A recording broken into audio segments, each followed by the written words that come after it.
Every April Fool's Day, my boyfriend joined his childhood friend in the same cruel prank, pretending to propose to me. Last year, I slipped the ring onto my finger, my heart full of hope. Suddenly, the mechanism snapped tight. Pain shot through my hand and I cried out. He apologized afterward and promised that this year the proposal would be real. As such, I arrived carefully dressed, believing him. Instead, I was met with a face full of cake. He reached out gently, wiping the cream from my face as if it were nothing more than a harmless joke. However, this time I took a step back. After 6 disappointments, I chose to walk away. So why was it that, in the end, he was the one consumed by regret? Every year on April Fool's Day, my boyfriend would team up with his childhood best friend to pull the same prank on me. He would pretend to propose. Last year, the two of them laughed like it was the funniest thing in the world, even though my fingers were almost crushed in the process. Later, he apologized and swore that this year would be different. This year, the proposal would be real. As such, when he called me again, sounding urgent and telling me to come to the place where we had our very first date, I believed him. I curled my hair, got my nails done, and spent extra time perfecting my makeup. I picked out a brand new outfit and even drafted the announcement post I was going to share once everything became official. However, the second I stepped through the door, smiling and full of excitement, a thick slab of cake cream slammed straight into my face. Laughter burst out from among the crowd and a girl's voice rang out, bright and smug. "I told you Whitney would show up, Nolan. You lost." Nolan Jones walked over and, just like always, gently wiped the cream off my face. "You got all dressed up," he said with a soft smile. "It's a shame about the outfit." Then he added, like it was nothing, "I made a bet with the guys about whether I could get you to come. I said you wouldn't.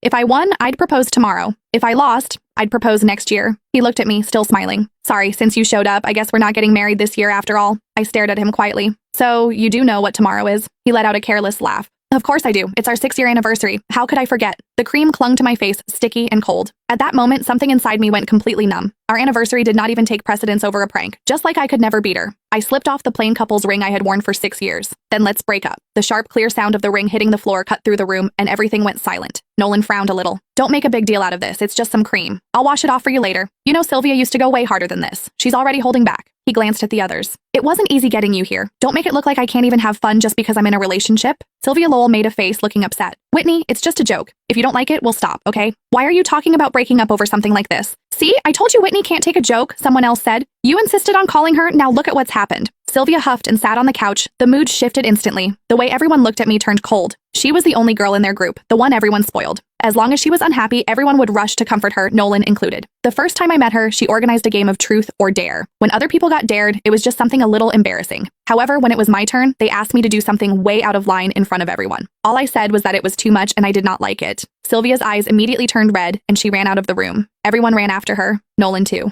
The welcome party that was supposed to be for me ended with me sitting there alone. He never said anything about it afterward, but from that day on, he never brought me to their gatherings again, unless Sylvia said it was okay. Then Nolan looked at me, his brows pulled tight. "Whitney, apologize to Sylvia. Before, I would have swallowed everything. I would have forced a